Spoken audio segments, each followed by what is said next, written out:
Hey there YouTube, Leapmaster here, bringing you a video review. Today I'm taking a look at the Figma number 367 Blood Borne Hunter. This is the cover art hunter from the video game Blood Borne from Fromsoft. Fantastic video game. If any of you like a challenge and you love video games with a nice intriguing story, well, it's not actually told traditionally. It's more of like you read it in the item descriptions. If you've played any FromSoft game, you know what I'm talking about. But the game is fantastic, and this figure is also fantastic. This is from Figma by Max Factory. So actually really interesting that they were the ones that made this figure. It looks phenomenal. The painting and sculpting is fantastic. Some parts of the articulation could be better, but as it is, the painting and the sculpting on this figure is amazing. This is the male body. I don't know if they have any plans to make the female body type or any other armors or outfits from the game. But this is the Hunter's armor. I can't remember the name of it. It's been so long since I played the game. But I think it's just like the old Hunter's armor. This is like one of the first good sets you find in the game, and I love its design. The torn hat, the bucklers here, the bracers, all the belts and buckles, all intricately detailed and very nicely painted. Very cool, and the gold around the chain on the scarf there is really good. All the detail on this figure is fantastic. Every little thing, the tattered jacket part right here, so cool. The only thing I have a little bit of contention with is the eyes, as they look way deader than I thought they would, but it's accurate, and most of the time he's going to be looking at you with his hat down, barely seeing anything. Now, in terms of its articulation, it's a Figma figure, so it's pretty decent. Its head's on a double ball joint, one at the top of the neck and one at the base, so you can get some down, up, a little bit side to side. This piece is free floating, so there's that. It just kind of sits there. The belt here is kind of free floating, but it is glued right here on the back, so don't try to remove it. The arms are on ball joints and a hinge joint, so they can go up that far. They can go all the way around. They can move forward and back a little bit. The jacket here is a flexible rubbery plastic, so you can get some movement out of that. There's a ball joint at the top of the elbow that works as the bicep swivel. You have a elbow bend, and you have a swivel at the bottom joint there. Then you have a hinged ball joint for the wrist, so you can move it in and out wherever you want, and it can swivel there. You have a joint in the torso that can go forward and back, side to side, really good, side to side there, and then this piece just kind of floats there, but you can get some nice waist movement out of that. And now for its coattails, they're each on their own individual Figma joint in the back here. Not very attractive looking back here, but you know, gets the job done. So they can move out, and they can move out like that, or to the side, however you want to display it. The legs can kick forward, kick back a little bit, in and out.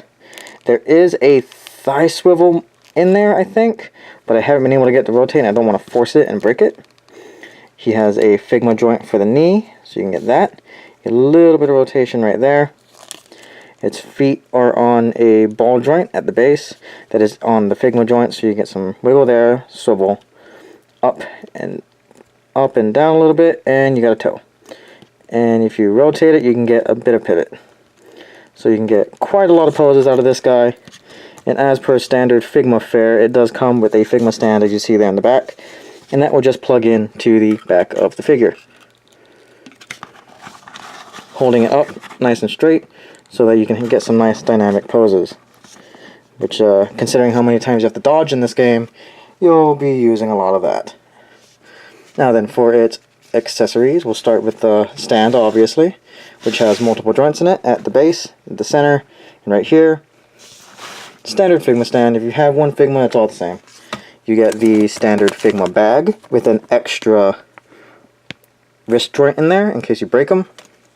You get the Figma hand rack, and here we have some really nice holding hands for the weapons. Some open display hands, which are really good for the coat flipping emote. Some other holding hands. I don't much care for these ones. And even other holding hands for holding tighter things, I guess. And on the figure we have fists. And now for its loadout, we have the pistol, the little flintlock style pistol, which is intricately detailed. I love the way this thing looks. The wood just looks so fantastic, and the metal engraving is really nice. At first I thought that the hammer here does pull back. It does not. It's a flexible piece of plastic. Do not play around with that too much. The bandage wrappings on the handle here are really nice. Overall, excellently detailed. I love this thing. And to put this in the hand, typically it would be in the left hand. You just grab this trigger finger hand, just kind of force it in there, get the trigger finger around there. Looks really good holding it, nice and natural. And then just take this, put it like that, and there you go. Now, as much as I love the pistol and it's my preferred starting weapon, this is not true to the box art. So, because on the box art, as you can see right here, he's got the blunderbuss, which is a much bigger weapon, which I would have loved to have seen, but the pistol is really cool and I like it. So, you know, maybe if they release a female body type for this, they'll give it the blunderbuss instead. But also, more importantly, is its main weapon, the saw cleaver. There we go. And as you can see, it's a very gnarly and intricately detailed design. You get the runes that are scratched in there right there, painted with a nice coppery paint. Very nicely dry brushed and very nicely detailed. The edges here are actually pretty sharp. It's not a soft plastic at all. So do be careful. The wraps on it are very nice looking, very well detailed again. You got the trigger back here for releasing it so that you can do that and extend it into its full cleaver form. Because right now it's just a saw, and then you can do a cleaver, saw cleaver. What do you know? And I like to use this hand. You're supposed to use this hand, but it doesn't hold it quite as well. And I like to use the trigger finger hand on the other side, because that holds it a little bit better. Like that. Let's take this fist off. Put it in.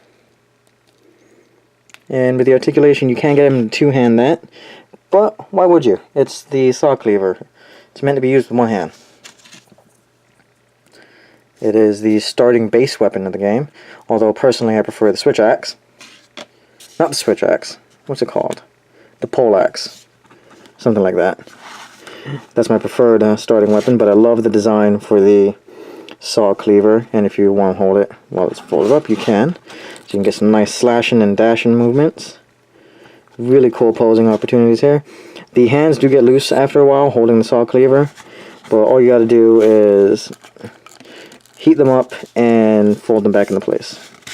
So let's get some posing here.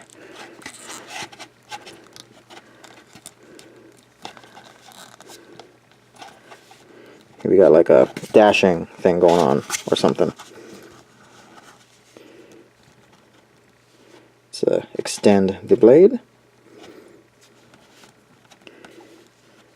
It's one of my favorite things about Blood Borne are the interchangeable weapons, the transforming weapons.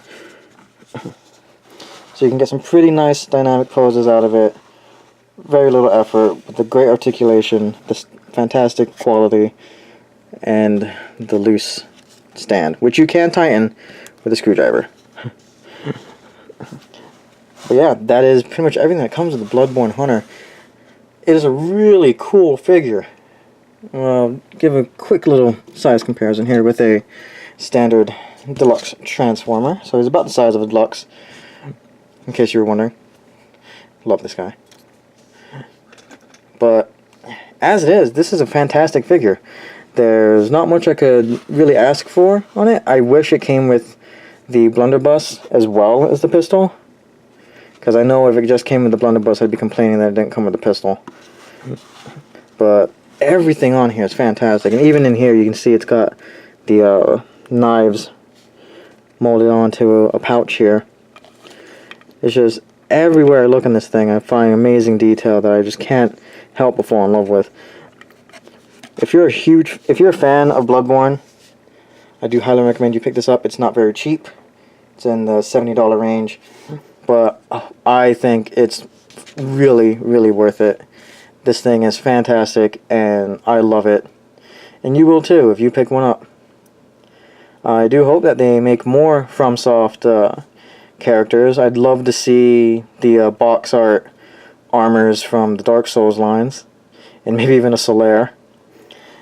I do know that they teased an image of the Black Knight, but I don't know if it's actually going to come out. If it does, I would love to get it. But outside of that, this is a fantastic figure. If you love Blood Borne, pick it up. If not, then pick it up if you like this design. I still think it's worth it.